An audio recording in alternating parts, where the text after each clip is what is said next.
Welcome to CC, the Classic Car Show. In this episode, we get under the hood of a 1959 Chrysler Royal to find out what you need to do to keep it on the road.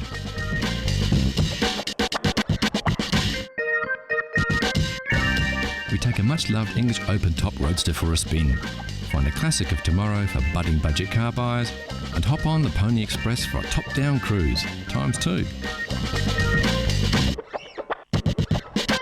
Also on the show, how well do you know your chrome? We'll put you to the test. We shop for a bargain or not, plus the big cat purrs as we cut to the polish on this beautiful heavyweight Jaguar Sports Classic.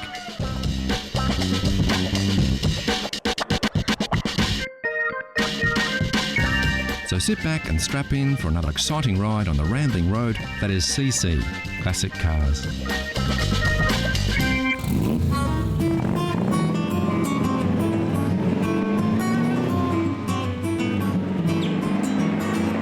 There's nothing quite like driving on the open road in a classic roadster, and the MGA ticks all the boxes. This little machine oozes style with its smooth lines, sporty handling and retro styling.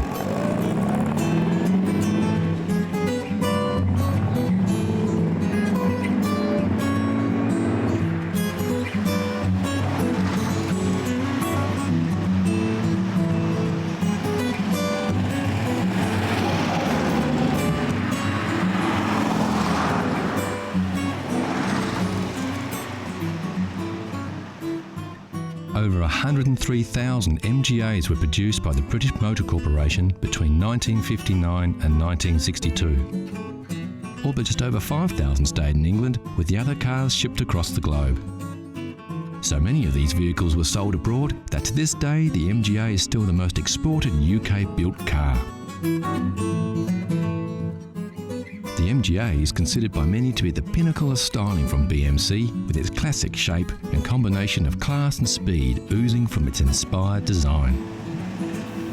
On the road, the MGA feels like a rocket. This feeling is in most part a result of the responsive handling, direct steering and driving position, which is very low to the ground. Of course, like many sports cars of the era, the driver is not cocooned in a heavy padded seat, surrounded by gadgets, spongy suspension and power steering. These vehicles are more like being in the cockpit of a war-era fighter plane. Simple driver comforts, necessary instrumentation, direct controls and a tight squeeze. And when we say tight squeeze, we mean it. If you are over 6 feet tall or you have shoulders wider than your average English aristocrat, you won't have much fun driving or extracting yourself from this roadster.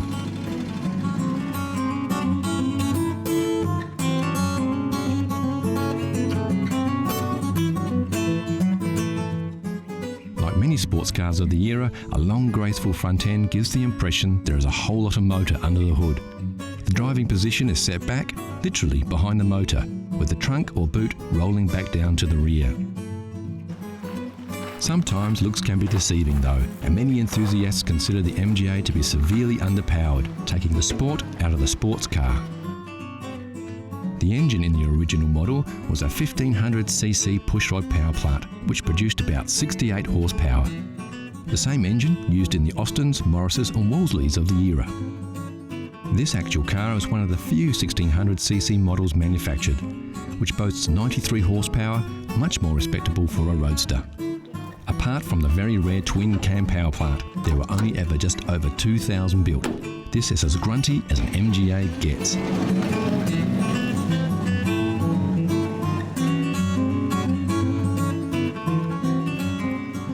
BMC did a little to reduce the weight of the MGA to increase performance. The hood and trunk lids are aluminium to lighten the load, but the car is still very heavy. Surprisingly, the floor of these classics are made of timber. We're not sure a wooden floor fits in with the modern manufacturing processes of the 1960s. What we are sure of though is the MGA owners and lovers don't care. You don't buy an MGA to go fast, you buy an MGA to go and look good while you're doing it. When the MGA was designed, looking good was the #1 concern. And if you're thinking to yourself, where are the door handles? Well, this just makes our point. You see, the MGA has beautiful lines, gentle organic curves, sweeping style. Way too cool for door handles. In their wisdom, MG left them off, instead opting for a unique cable system inside the door frame, keeping the body clean and pristine. Of course, there is one thing that is synonymous with a classic MG: wire wheels. What started out as a construction method turned into a styling accessory. The MGA doesn't boast a lot of chrome, it's simple and understated. The curves do the talking, and the wheels ground the whole package as one of class, style and power.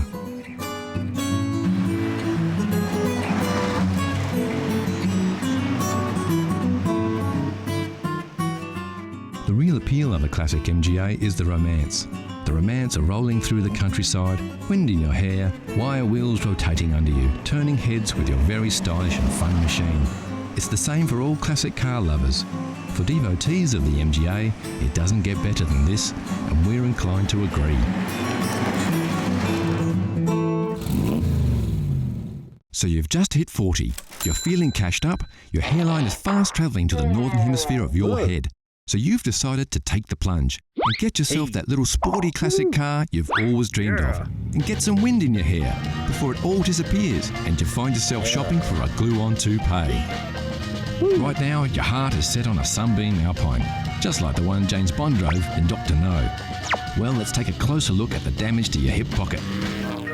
There were several models of the Alpine produced between 1959 and 1968. The body shape didn't differ much between models, only performance. We've been looking around, and as far as classic cars go, the Alpine could be considered an entry-level classic. Of course, the prices vary, but generally at any one time there are a few on the market to choose from.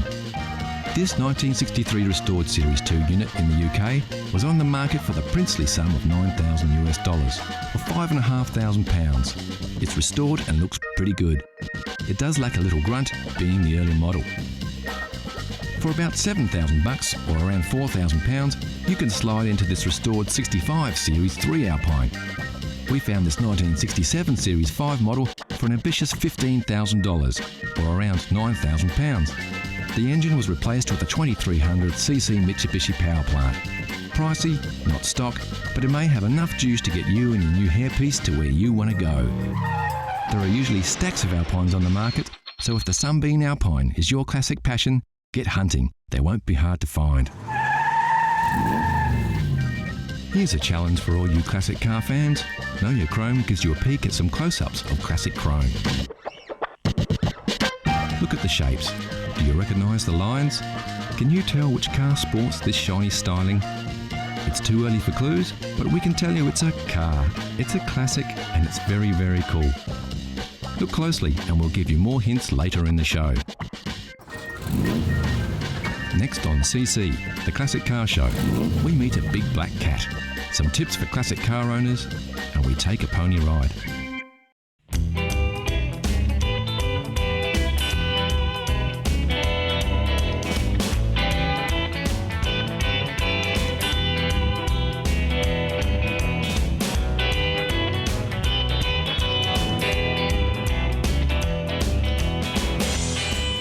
This is a 1959 Chrysler Royal four-door sedan. It's in A1 mechanical condition, and due to the simplicity of its six-cylinder Cube Dodge motor, anyone with a few basic skills can keep it that way. Of course, the best place to start is to take a look under the hood. On the left-hand side, check the brake and clutch fluids. No oil leaks are a good sign that all the hoses are intact. Quickly check the fan and inspect the radiator cap and water level.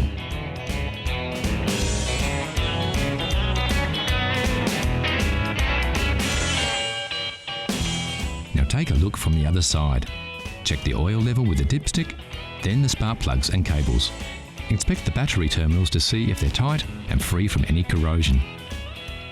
Ensure the top radiator hose is nice and tight and that the fan belt is taut and has no cracks in it.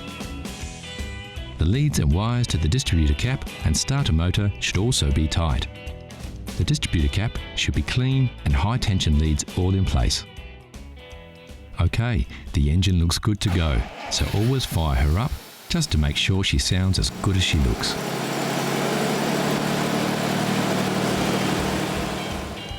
Don't forget to check the tyre pressures and make sure they're inflated correctly to the manufacturer's specifications. Also inspect the tread depth and check for uneven wear or foreign objects in the tyre tread. While the car is at the correct height, quickly check for rust under the mudguard here and under the front mudguard. The seals can be a weak spot for rust, but as we can see, everything is fine on this rust-free vehicle.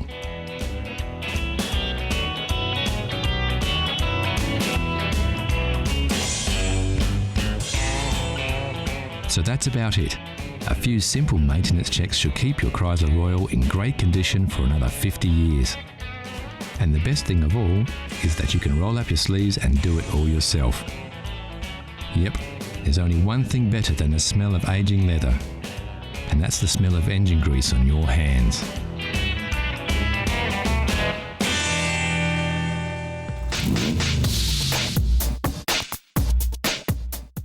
Out of all the cars rolling off factory floors, only a select few will avoid the scrap heap and attain that most coveted of reputations, securing its future as a classic.